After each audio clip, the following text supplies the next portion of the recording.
வணக்கம். நம்ம முன்னோர்கள் காலத்துல ஒரு செடி இருந்திருக்கு. ஒரு அதிசயமான செடி. அத நம்ம வீட்லயே ரொம்ப ஈஸியா வளர்க்கலான்னு சொன்னா நம்புவீங்களா? வாங்க அந்த செடியோட ரகசியத்தை இன்னைக்கு நாம தெரிஞ்சுக்கலாம். உணவே மருந்தா மாறினா எப்படி இருக்கும்? யோசிச்சு பாருங்களேன்.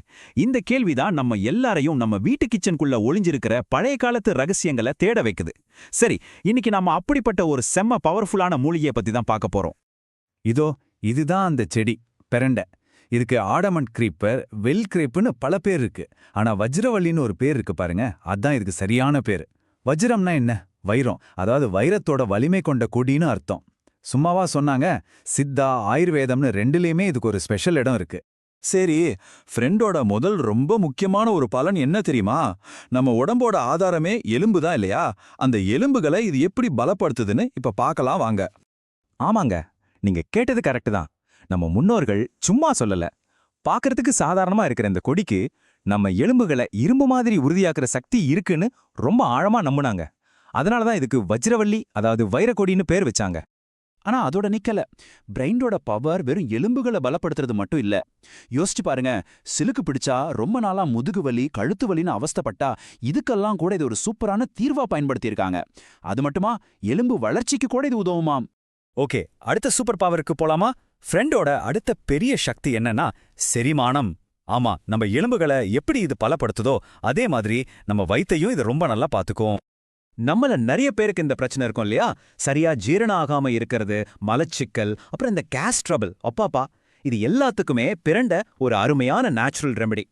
சரி, இது எப்படி வேலை செய்யுதுன்னு கேக்குறீங்களா? ரொம்ப சிம்பிள். இது நம்ம வயித்துல இருக்க செரிமான நீர்களை நல்லா தூண்டி விடுது. அதனால சாப்பாடு ஈஸியா ஜீரணமாயிடுது. அது மட்டும் இல்லாம வயித்துல இருக்க தேவையில்லாத அமிலங்களை கண்ட்ரோல் பண்ணி குடல்ல இருக்கிற நச்சுகளை எல்லாம் வெளியே தள்ளிடுது. சுருக்கமா சொல்லணும்னா இது நம்ம குடலுக்கு ஒரு கம்ப்ளீட் கிளீனிங் சர்வீஸ் மாதிரி. சரி, இவ்ளோ மருத்துவ குணமெல்லாம் இருக்கு, ஓகே. ஆனா இதை எப்படி சமைச்சு சாப்பிடுறது? அதான உங்க கேள்வி. வாங்க இப்ப அதையும் பாத்திரலாம். ஃப்ரெண்டைய கையில எடுக்கிறதுக்கு முன்னாடி சில விஷயங்களை கண்டிப்பா ஞாபகம் வச்சுக்கணும். முதல்ல கொடியோட நுனியில இருக்கிற இளம் தண்டா மட்டும்தான் எடுக்கணும். ரெண்டாவது, கையில நல்லெண்ணெய் மாதிரி ஏதாவது எண்ணெய் தடவிக்கோங்க, அப்பதான் கையில அரிப்பு எடுக்காது.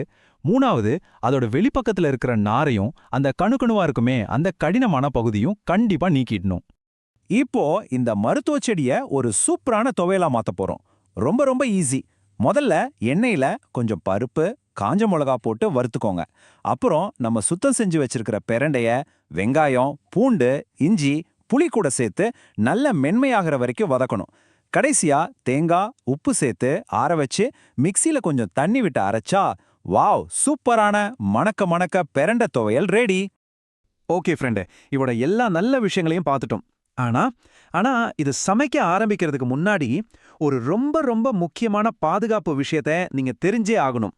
ஆமாங்க, இந்த ஒரு ரூல் தெரியாம மட்டும் பிரண்டைய சமைக்கவோ சாப்பிடவோ ட்ரை பண்ணவே பண்ணாதீங்க. அது என்னன்னு பார்க்கலாமா? நல்லா கவனிங்க. மூணு முக்கியமான விஷயம். 1, கையில எண்ணெய் தடவணும். 2, இளந்தண்டை மட்டும்தான் பயன்படுத்தணும். 3, இதுதான் ரொம்ப முக்கியம், பிரண்டைய எப்பவுமே பச்சையா சாப்பிடக்கூடாது. நல்லா வதக்கி இல்லனா நல்லா சமைக்கணும். ஏன்னா பச்சையா இருந்தா கையிலையும் நாக்குலையும் பயங்கரமா அரிக்கும். ஆனா சமைச்சிட்டீங்கன்னா அந்த அரிப்புத்தன்மை சுத்தமா போயிடும். சரி, இந்த பழங்காலத்து பொக்கிஷம் நம்மளோட இந்த நவீன வாழ்க்கைக்கு எப்படி செட் ஆகுதுன்னு பார்க்கலாமா? பிரண்டைய வளர்க்கறது இருக்கே, அது ரொம்ப ரொம்ப ஈஸி. இதுக்குன்னு பெரிய தோட்டம் எல்லாம் தேவையே இல்ல. நம்ம அபார்ட்மெண்ட்ல இருக்கிற சின்ன பால்கனியில ஒரு தொட்டியில வச்சா போதும், சூப்பரா வளரும். பெருசா எந்த பராமரிப்பும் தேவையில்ல. இதுல இருந்து என்ன தெரியுது? இயற்கையான மருத்துவம் நம்ம கைக்கு எட்டுற தூரத்துல தாங்க இருக்கு. இங்க பாருங்க, இது வெறும் பெரியவங்க சாப்பிட்ற மருந்து மாதிரி கிடையாது. சரியா சமைச்சு கொடுத்தா குழந்தைங்க கூட ரொம்ப விரும்பி சாப்பிடுவாங்க.